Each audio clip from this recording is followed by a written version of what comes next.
Ohohoho. No niin. Oi että kun se on namia. Joo. Hei joulupukki, mitä sinulle ja poroillesi kuuluu? Oikein hyvää kuuluu. Talvi kauneimmillaan. Oikein mahtava luminen talvi, niin kuin pitää ollakin. Siitä me tykätään. Pitävätkö porot Lapin talvesta ja lumesta? Totta kai porot pitää talvesta ja lumesta. Sehän on Lappi ja talvi kuuluu yhteen. Tietysti kesäkin on tärkeä vuoden aika. Kyllä me tykätään lumesta kovasti. Voisitko kertoa joulupukki, missä me olemme nyt? Me olemme Pellon kunnassa. Pello on kotikaupunkini Rovaniemen naapurikunta ja olemme Ritavaaran huipulla. Ritavaara on täällä Pellossa vapaa-ajan ulkoiluharrastuksen laskettelun keskus. Kaunis, upea pala kauneinta lappilaista luontoa. Miksi tämä pello on tärkeää seutua joulupukin poroille?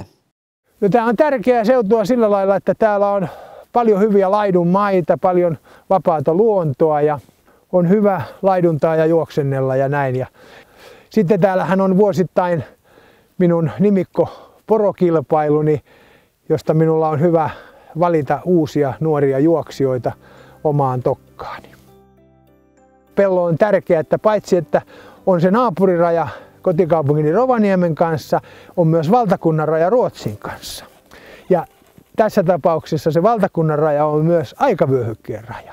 Ja meillä on täällä porojen kanssa hyvä harjoitella aikavyöhykkeeltä toiselle siirtymistä. Miksi aikavyöhykkeet ovat tärkeitä joulupukille ja poroille?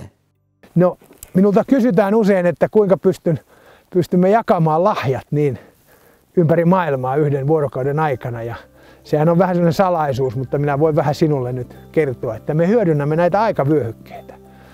Että nyt kun olemme tässä keskellä kaunista päivää, niin tuolla päin maailmaa lapset ovat menossa nukkumaan, toisella puolella maailmaa ovat juuri heräämässä ja jossakin muualla nukkuvat keskiyöllä sikeää unta. Kuinka paljon täällä Suomen Lapissa on yhteensä poroja? Niitä on enemmän kuin ihmisiä, että joku arvio on ehkä 200 000. Mä sanoisin, että niitä on suunnilleen yhtä paljon tai vähän enemmän kuin tähtiä taivaalla. Millaisia nimiä poroillasi on? Monenlaisia nimiä. Tämä on pisara tässä. Kun katsot sen karvapeittoa, niin huomaat, mistä se nimi johtuu. Sitten on pyry, hässäkkä, junttura, valkea. Monet nimet ovat vanhoja lappilaisia sanoja ja kuvaavat usein poron luonnetta. Olisiko sinulla joulupukki ja poroillasi viestiä lapsille ja lastenmielisille? Mä lähetän teille kaikille parhaimmat ja rakkaimmat terveiseni täältä ihanan kauniista talvisesta Lapista. Kaikkia hyvää teille, pitäkää huolta itsestänne ja toisistanne, rakastakaa.